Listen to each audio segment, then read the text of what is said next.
اور وہ 21 جون 1963 کو انتقال کر گئی۔ نومبر 1966 کو شپمین نے پرائم روز میں میکس ٹوبی سے شادی کی اور اس جوڑے کے 4 بچے ہوئے، یعنی کہ ڈاکٹر شپمین کے 4 بچے تھے۔ شپمین نے Leeds school of medicine university of Leeds میں طب کی تعلیم حاصل کی اور 1970 میں گریجویشن مکمل کی، یعنی کہ 1970 میں انہوں نے ڈاکٹری کا علم حاصل کیا اور فارغ التحصیل گریجویٹ بن گئے۔ اب ان کا انٹرنس اس ڈاکٹری کے پیشے میں کس طرح ہوتا ہے؟ شپمین جو تھا انہوں نے اپنا کام بطور پریکٹیشنر جو تھا ایک جگہ پہ شروع کیا، یارکشائر کے ویسٹ رائڈنگ میں پوٹنفریکٹ جنرل اسپتال میں شروع کیا، اور 1974 میں ڈومورڈن میں ابراہم اور میراٹ میڈیکل سینٹر میں بحیثیت جنرل پریکٹیشنر یعنی کہ جی پی اپنی پہلی ملازمت اختیار کی۔ اگلے سال ایک اس کو پکڑا گیا، یعنی کہ بیٹاڈین کا نسخہ، یہ جعلی نسخہ لکھ رہے تھے تو اس میں پکڑا گیا، اور یہ بھی اپنے لیے لکھ رہے تھے۔ جب یہ پکڑا گیا تو اس کے اوپر جرمانہ لگا، 600 پاؤنڈ کا جرمانہ لگنے کے بعد اسے مختصر مدت کے لیے اس کے اوپر اس کو پوسٹ پون کر دیا گیا، اور ایک مختصر مدت کے لیے اس کو یارک منشیات کا ایک مرکز تھا ادھر ہاسپٹل میں داخل کرایا گیا، اور 1977 میں اس نے ہائٹ گریٹر مانچسٹر میں ڈونی بروک میڈیکل سینٹر میں بطور جنرل پریکٹیشنر کام کا آغاز کیا۔ شپمین نے 1980 کی دہائی میں ہائڈ میں جی پی یعنی کہ جنرل پریکٹیشنر کے طور پر کام جاری رکھا، اور 1993 میں 21 مارکیٹ اسٹریٹ پر اپنا ذاتی کلینک قائم کر دیا، جس سے وہ کمیونٹی میں ایک معزز فرد کے طور پر جان رہے۔ لوگ اس کو بہت عزت دیتے تھے۔ وہاں پر جتنا بھی علاقہ تھا، ہائڈ کا جتنا بھی قصبہ تھا، جتنا بھی علاقہ تھا، وہاں پر یہ اتنا معزز شخص بن گیا تھا کہ کوئی بھی اس کے خلاف جو تھا کچھ سننا نہیں چاہتا تھا، چاہے وہ جو کچھ بھی کر رہا ہو۔ تو یہ ایک معزز فرد کے طور پہ جاننے لگا، اور 1983 میں اسے گرینیڈا ٹیلی ویژن کے کرنٹ افیئرز کی ایک ڈاکومنٹری پروگرام میں بھی جس کا نام تھا ورلڈ ان ایکشن میں انٹرویو کے لیے مدعو کیا گیا، جس میں ذہنی مریضوں کے کمیونٹی میں علاج کے حوالے سے بات کی گئی۔ 1 سال بعد قتل کے الزامات میں سزا کے بعد یہ انٹرویو دوبارہ program tonight with Trevor McDonald میں نشر کیا گیا، یعنی کہ قتل کے الزامات اس کے اوپر لگے، ان کے اوپر کیسز چلے، اور پولیس کو کوئی ثبوت نہیں ملا، اس کو رہا کر دیا گیا۔ پھر اس کے بعد سیملر انٹرویو دوبارہ جو تھی وہ چلی، یعنی کہ یہ دوسروں کو نصیحت کرتا تھا سائیکیٹری کے اوپر، ذہنی ڈپریشن کو کم کرنے کے اوپر، یا ذہنی مریضوں کے حوالے سے بات کرتا تھا زیادہ تر۔ تو یہ ساری چیزیں جو جب یہ کر رہا تھا اسی وقت آپ دیکھ رہے ہیں اس کی ہولناک چہرہ کب سامنے آیا۔ ذرا اگر آپ دیکھیں تو مارچ 1998 میں ہائٹ کے بروک سرجری میں ڈاکٹر لنڈا رینولڈ نے ساؤتھ مانچسٹر کے کورنر جان پلاٹ کو اطلاع دی۔ یہ کورنر جو تھا، یہ کورنر اصل میں اسی شخص کو کہا جاتا ہے جو ہیڈ آف دا پولیس ہو یا ہیڈ آف دا ڈپارٹمنٹ ہو، یہ اسی طرح کے شخص کو کہا جاتا ہے۔ اور یہ جو ڈاکٹر تھی ڈاکٹر لنڈا رینولڈ، اس کا کلینک بالکل ڈاکٹر شپمین کے کلینک کے اپوزٹ تھا۔ تو انہوں نے ایک واضح فرق دیکھا کہ ان کے جو مریض ہے وہ مریض جو ہے وہ زیادہ تعداد میں مر رہے ہیں، حالانکہ ان کی مریضوں کی تعداد بھی کم ہے نسبتاً ہمارے اسپتال سے۔ مثال کے طور پر ان کے مریضوں کی تعداد بہت کم تھی اور ان کی ڈیتھ ریشو بہت زیادہ تھی، اور ان میں ایک خاص پیٹرن بھی پایا گیا جس کے اوپر ہم بات کرتے ہیں۔ تو جب اسی ڈاکٹر لنڈا رینولڈ نے یہ محسوس کیا کہ ڈاکٹر شپمین کے مریض جو ہے وہ صحیح سلامت تو آتے ہیں، لیکن وہ اسی دوران مر جاتے ہیں جب ان کا علاج شروع ہوا ہوتا ہے، یا بطور یا ڈیوری ٹریٹمنٹ وہ مر جاتے ہیں۔ تو یہی چیزیں جو تھی وہ نوٹ کی گئی، اور پھر ڈاکٹر لنڈا رینولڈ نے جو تھی وہ ایک لیٹر لکھا اسی پولیس ہیڈ کو جو کہ مانچسٹر کا پولیس ہیڈ تھا۔ جب یہ خط لکھا گیا تو ان خط میں یہ بھی یہی ساری چیزیں بتائی گئی کہ یہاں پر انویسٹیگیشن کرنا چاہیے، یہاں پر جو مریض ہے وہ مر رہے ہیں۔ بہرحال خاص طور پر بزرگ خواتین جو تھی ان کی تعداد اس میں بہت زیادہ تھی، اور انہیں شک تھا کہ شپمین جو تھے وہ بہت زیادہ کریمیشن فارم ان کا بھی ہے، مطلب کریمیشن فارم بھی چلا، کریمیشن فارم جنہیں دوسروں سے دستخط کروانے کا کہا گیا تھا، کسی گڑبڑ کی نشاندہی کرتے ہیں۔ پولیس نے شواہد کی کمی کی وجہ سے کیس بند کر دیا۔ بعد میں اس بات پر تنقید ہوئی کہ گریٹر مانچسٹر پولیس نے اس کیس کو ناتجربہ کار آفیسرز کے حوالے کیا۔ کیس بند ہونے کے بعد شپمین نے 3 مزید لوگوں کی جان لی، یعنی یہ کیس بند ہو گیا۔ اور ڈاکٹر شپمین جو تھا وہ اتنا دلیر تھا کہ وہ خود کہتا تھا کہ مجھے کوئی کچھ بھی نہیں کہہ سکتا، کیونکہ یہ اتنا شاطر انسان تھا کہ وہ ثبوت کو اس طرح غائب کرتا تھا کہ کسی کو پتہ بھی نہیں چلتا تھا.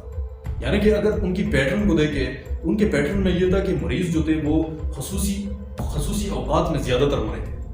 مثال کے طور پر دوپہر کے ٹائم کو زیادہ مرے تھے, زیادہ تعداد تھی مرنے کی. اور ایک اور بات یہ تھی کہ وہاں پہ ایک جب مریض مرتا تھا تو اچھے بھلے حالت میں ہوتا تھا, لیکن جب وہ مرتا تھا تو ایسے جب ڈاکٹر شیپمن جو تھا وہ عمومی طور پر اس کے پاس ہوتا تھا.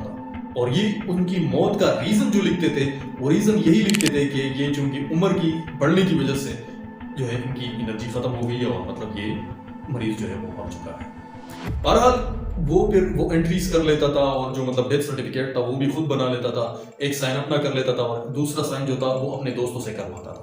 اور اس کے ساتھ ساتھ یہ زیادہ تر باڈیز کو جلاتا تھا, جبکہ عیسائی مذہب میں ایسا نہیں ہے, وہاں پر زیادہ تر مردوں کو دفناتے ہیں, لیکن یہ عمومی طور پر ایسا کرتا تھا. آئیے چلے دیکھتے ہیں کہ اس کا پتہ کیسے چلا. اور یہ شاطر ڈاکٹر جو یہ جب بھی کوئی اعتراض اٹھاتا تھا تو وہ یہی کہتا تھا کہ آؤ تحقیقات کر لو. تو ان کے پاس جو بھی رسیدیں ہوتی تھی, جو بھی ان کے پاس رجسٹرز ہوا کرتے تھے جن میں مریضوں کا ریکارڈ ہوتا تھا, وہ کال دیتا تھا. کوئی بھی آتا تھا تو ان کے لیے کال دیتا تھا اور وہ چیک کر لیتا تھا تو وہ سب کچھ ٹھیک ہوتا تھا. بہرحال ان کے پاس اپنا ایک کمپیوٹر بھی تھا اور اسی کمپیوٹر میں اس کو پھر یہ ساری چیزیں درج کر لیتا تھا. بہرحال آگے کیا ہوا چلو آئیے دیکھتے ہیں. تو جب یہ معاملات چل رہے تھے تو وہاں پہ کوئی یہ ہمت نہیں کر سکتا تھا, بعض لوگوں کو شک ہوا تھا لیکن کوئی یہ ہمت نہیں کر سکتا تھا کہ اس ڈاکٹر کو ہم کہیں کہ یار چونکہ یہ بہت زیادہ معزز شخص ہے اس علاقے کا تو کوئی کچھ بھی نہیں کہہ سکتا تھا, کوئی یہ ہمت بھی نہیں کر سکتا تھا. اگست میں ایک ٹیکسی ڈرائیور تھا جس کا نام تھا جان شاہ. اس نے پولیس کو بتایا کہ اسے شک ہے کہ شیپمن نے 21 مریضوں کو قتل کر لیا. اور شاہ کو شک اس لیے ہوا کہ اس کے وہ بزرگاہ جو اچھے حال میں اسپتال جاتے تھے شیپمن کے زیر علاج رہنے کے دوران ہی موت کا شکار ہو جاتے تھے. شیپمن کا آخری شکار جو تھا وہ ہائٹ کی سابقہ میئر کیتھلین گرینڈی اور جو 1990 کو اپنے گھر میں مردہ پائی گئی. شیپمن نے ان کی موت کا سرٹیفکیٹ جاری کیا اور وجہ موت جو تھا وہ بڑھاپا قرار دے دیا. تاہم گرینڈی کی بیٹی جو تھی وہ ایک وکیل تھی جس کا نام تھا اینجلا وارڈرپ کو تب شک ہوا جب اسے بتایا گیا کہ اس کی والدہ نے ایک وصیت چھوڑی ہے جس میں اس کا نام نکال کر شیپمن کو 3,86,000 پاؤنڈ کی رقم دینے کا ذکر کیا تھا. یعنی کہ اس میں ایک گھر کا ذکر کیا گیا تھا جو کہ انہوں نے شیپمن کے نام کیا ہے. حالانکہ جب ان کو شک اس لیے ہوا کہ ان کو پتا تھا کہ ان کی ماں کی 2 گھر ہے تو یہ اگر ذکر کرتی خام خواہ وصیت میں بگرس میں اگر وہ کرتی بھی تو ایک گھر کا کیوں ذکر کرتی, دونوں گھروں کا کیوں ذکر نہیں کیا. تو تب سے ان کو شک ہوا کہ یہاں کچھ گڑبڑ ہے, یہ وصیت جو ہے یہ میرے ماں نے شاید نہیں لکھی ہے. تو ویڈروپ نے پولیس کو مطلع کیا جس کی بعد تحقیقات کا آغاز ہوا. گرینڈی کی لاش کا پوسٹ مارٹم کر دیا گیا, اس کو دوبارہ نکال دیا گیا اور اس میں جب پایا گیا تو اس کے اندر جو تھے وہ ہیروئن کے آثار ملے. شیپمن نے گرینڈی کو نشے کا عادی بتایا. شیپمن نے بتایا کہ یہ تو نشے کی عادی تھی, اسی کی وجہ ہوگی, میں نے کچھ نہیں کیا. مگر پولیس نے اس کی کمپیوٹر پر ایسے نوٹ پائے جو اس نے گرینڈی کی موت کے بعد درج کیے. یعنی کہ اس کا کمپیوٹر پروگرام جو تھا اس میں اس کے موت کے بعد ایڈیٹنگ کی گئی تھی اور اس ایڈیٹنگ کی تاریخ کو جو فورینزک رپورٹ میں بتایا گیا, دیکھا گیا تو اس میں اسی ایڈیٹنگ کی تاریخیں نہیں تھی. یہ وہ واحد غلطی تھی, یہ وہ غلطی تھی ڈاکٹر شیپمن کی جس سے وہ پکڑنے والا تھا. اس سے پہلے اس کا ایک ٹائپ رائٹر بھی تھا جس کے اوپر جب اس کا تحقیق کر دیا گیا, اس کے اوپر تحقیق کر دیا گیا تو اس کے بھی کچھ اس طرح اسپیشل مارکس موجود تھے, کچھ بٹن تھے اس میں خراب تھے. جب بندہ کچھ لکھتا تھا تو وہ خراب بٹن کا کچھ خاص امپریشن ہوا کرتا تھا. لیکن اس کے لیے اسی ڈاکٹر شیپمن کے پاس یہی بہانہ تھا کہ میرے مریض جو ہے وہ آ کر میرے سے وصیت لکھواتے ہیں تو لہٰذا اس میں میری کوئی حرج نہیں ہے. وہ میرے ٹائپ رائٹر کو وصیت لکھتے ہیں تو اس میں کوئی حرج نہیں ہے. لیکن اس کے کمپیوٹر میں یہ پایا گیا کہ انہوں نے اور بھی جتنے پیشنٹ تھے اس کے موت کے تاریخوں کے بعد اس کے اندر ایڈیٹنگ کی. بہرحال ستمبر 1998 کو شیپمن کو گرفتار کر لیا گیا اور اس کے پاس وہ ٹائپ رائٹر بھی ملا جس پر جعلی وصیت تیار کی گئی تھی. بعد میں پولیس نے اس کے دیگر مریضوں کی اموات کی بھی جان بین کی اور ایک مخصوص پیٹرن پایا گیا اور وہ مخصوص پیٹرن میں نے آپ کے ساتھ شیئر کیا. شیپمن مریضوں کو مہلک مقدار میں ڈائمورفین دیتا تھا جو کہ فین ریلیونگ دوائی ہے اور ان کی موت کا سرٹیفکیٹ جاری کرتا تھا. اور وہ سرٹیفکیٹ کس طرح جاری کرتا تھا؟ ڈیتھ سرٹیفکیٹ خود جاری کرتا تھا, اس کے اوپر خود ریزن بھی لکھتا تھا کہ یہ ریزن ہے اور ایک سائن خود کر لیتا تھا, ایک سائن کچھ اپنے ساتھی ڈاکٹر سے کرواتا تھا اور پھر اپنے کمپیوٹر پر ان کی صحت خراب ہونے کی جعلی ریکارڈ درج کر دیتا تھا. 2003 میں ماہرین نے کہا کہ اگر اس وقت شماریاتی نگرانی ہوتی تو 1996 کے اختتام تک ہی الرٹ جاری ہو سکتا تھا، یعنی کہ 1996 تک اگر اس کے اوپر کام کیا جاتا ٹیکنالوجی کے اوپر، یعنی کہ کمپیوٹر ٹیکنالوجی کے بارے میں بات کریں تو یہ الرٹ جاری ہو سکتی تھی اس سے پہلے، جب بڑی تعداد میں بزرگ خواتین کی خیر فطری موت ہو رہی تھی اور ان میں زیادہ تو دوپہر کے وقت ہی مرتی تھی۔ جب شپ مین انہیں دیکھنے آتا تھا تو مطلب شپ مین ان کے پاس ہوتا تھا جب وہ مرتی تھی، تو یہی سارا کچھ ایسی 3-4 چیزیں تھیں جو ایک خاص خصوصی پیٹرن کے تحت ہو رہی تھی۔ اکتوبر 1999 کو فریسٹن ٹراؤن کورٹ میں شپ مین کے خلاف مقدمے کا آغاز ہوتا ہے اور اس پر 1995 سے 1998 کے دوران 15 خواتین کو ڈائی مورفین کے زہریلے انجیکشن دے کر قتل کرنے کا الزام تھا۔ اسی الزام کا آغاز ہوتا ہے۔ ان خواتین میں شامل تھی، اس میں کچھ اہم نام شامل تھی، اس میں تھی میری ویسٹ 81 ایئرز، اور اسی طرح ایرن ٹرنر 67 ایئرز، اور اسی طرح لیزی ایڈمز 77 سال کی، جین لیزی ایڈمز 77 سال کی عمر میں تھی، اور للی 59 سال کی عمر میں تھی، ایوی لوماس 63 سال کی عمر میں تھی، میریل گومشو، میری کونن، اور اسی طرح کیتھلین ویکسٹاپ، بائیکا فوموفرٹ، نورال نینل، فامیلا ہیلری اور مورین وارڈ، اور آخری جو تھی وہ کیتھلین رینڈی جو 81 سال کی عمر میں، جو کہ میئر تھی، اور جو کہ ہائٹ کی میئر تھی اور فارمر میئر تھی۔ شپ مین کے وکلاء نے کوشش کی کہ گرینڈی کے مقدمے کو علیحدہ کیا جائے کیونکہ اس کے کیس میں جعلی وصیت بنانے کا الزام بھی شامل تھا، تاہم جیوری نے 31 جنوری 2000 کو شپ مین کو 15 قتل کے الزام اور 1 جعل سازی کے الزام میں مجرم قرار دیا۔ جسٹس فوربز نے یہ مقدمہ سنا اور جسٹس فوربز نے شپ مین کو عمر قید کی سزا سنائی اور تمام الزامات کو مشترکہ طور پر عمر قید کی ساتھ 4 سال کی اضافی سزا سنا دی۔ فروری کو سزا کے 11 دن بعد جنرل میڈیکل کونسل نے شپ مین کا میڈیکل لائسنس منسوخ کر دیا۔ برطانوی وزیر داخلہ ڈیوڈ بلینکن نے 2 سال بعد جج کے فیصلے کی تصدیق کی اور شپ مین کی سزا کو برقرار رکھا۔ اگرچہ شپ مین کے خلاف مزید مقدمات دائر کیے جا سکتے تھے، لیکن عدالت نے میڈیا میں غیر معمولی شہرت کے پیش نظر مزید مقدمات کو غیر ضروری سمجھا اور غیر ضروری قرار پایا اور انہی مقدمات کے اندر اس کو جیل بھیجا۔ شپ مین نے کبھی اپنے جرائم کا اعتراف نہیں کیا، وہ بہت ہوشیار بندہ تھا اور اپنے خلاف جو سائنسی شواہد تھے، جو کمپیوٹر کا مشاہدہ کیا گیا تھا اور جو کہ ٹائپ رائٹر کا مشاہدہ کر دیا گیا تھا، اس سارے شواہد کو مسترد کر دیا۔